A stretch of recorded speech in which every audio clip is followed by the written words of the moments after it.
Aquele homem ali diz que é preciso ajudar as mulheres a subir numa carruagem, é preciso carregá-las quando atravessam um lamaçal, e elas devem ocupar sempre os melhores lugares. Nunca ninguém me ajuda a subir numa carruagem, a passar por cima da lama, ou me cede o melhor lugar. E não sou eu uma mulher? Olhem para mim, olha para o meu braço.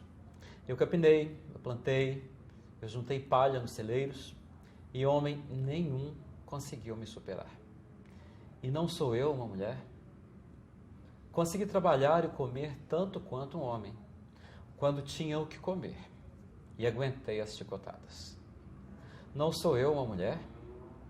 Parei 5 filhos, e a maioria deles foi vendida como escravos. Quando manifestei minha dor de mãe, ninguém, a não ser Jesus, me ouviu. E não sou eu uma mulher?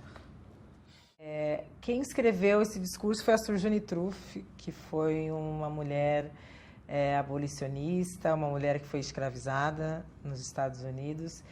E ela fala esse discurso na Convenção dos Direitos das Mulheres de Akron, em Ohio, em 1841, né? Um discurso que é conhecido como Eu Não Sou Uma Mulher. E nessa convenção tinham várias mulheres brancas, privilegiadas, lutando pelo direito ao voto das mulheres, enfim. E a Sojourner, ela vai e tenta fazer esse discurso, não deixa, ela insiste e ela consegue fazer. Então ela está mostrando, já naquela época, né, em 1800 e tantos, o quanto que existia uma diferença de ser mulher, quando você era uma mulher negra.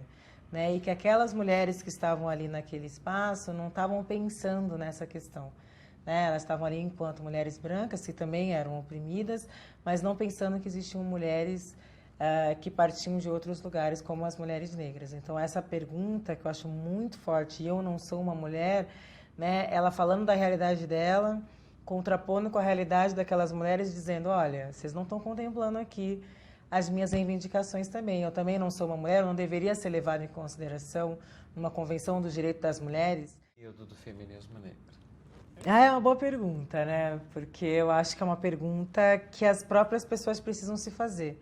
Né? Eu acho que foi uma pergunta provocação desse livro, que é um artigo, né? O nome de um artigo meu que eu publiquei em 2015, porque esse livro é uma reunião de artigos que eu publiquei de 2014 a 2017 na Carta Capital, que tem um ensaio, né, autobiográfico. Então, nesse artigo eu escrevo isso, né? Por que se ter medo, né? Acho que só tem medo pessoas que, de fato, não estão dispostas a discutir modelos alternativos de sociedade, que é isso que as feministas negras estão dizendo, né? Porque se cria muitos equívocos em relação ao feminismo negro, né? De achar, estão dividindo o feminismo, por que um feminismo negro? E não entendem que esse negro é para marcar mesmo, são mulheres negras pensando essa sociedade, mas não pensando só em relação às opressões que dizem respeito às mulheres negras, a gente está pensando no todo. Né? Eu acho que é esse que é o de interessante o feminismo negro traz, a gente ter um olhar antirracista, antissexista, anticapitalista, de quanto que essas mulheres estão pensando que não dá para a gente lutar contra uma opressão e reforçar outra, como muitas vezes os movimentos sociais acabam, enfim, só se preocupando com o que se diz respeito, né? Às vezes o movimento LGBT, às vezes é muito pautado no homem gay branco, mas não pensa a questão racial. Né? Então, a Audre Lorde, que é uma feminista negra que está aí no livro, que eu falo muito dela, que era uma mulher negra lésbica. Ela fala, olha, eu sou uma mulher negra lésbica. Quando eu chego no movimento LGBT, falam, não, mas aqui é a questão das lésbicas. Quando eu chego no movimento negro, não, a gente está questionando a questão racial. E ela fala, eu não tenho como separar quem eu sou. Então, ela diz, se existem pessoas LGBTs negras, o racismo deveria ser uma pauta necessária do movimento LGBT. Né? Se existem mulheres negras, a questão racial deveria ser uma questão central do feminismo. Da mesma forma que a questão de gênero deveria ser uma questão central do movimento negro. O quanto que a gente ainda fica separando as pessoas em caixinhas e não entendendo que a gente não consegue se separar. Eu, como uma mulher negra, eu não consigo escolher contra qual opressão eu vou lutar, as duas me atingem. Então, eu acho que tem medo do feminismo negro quem ainda quer pensar separado ou está pensando só no que diz respeito e não está se comprometendo, de fato, em lutar contra essas lógicas de opressões, né, que permeiam a sociedade como um todo.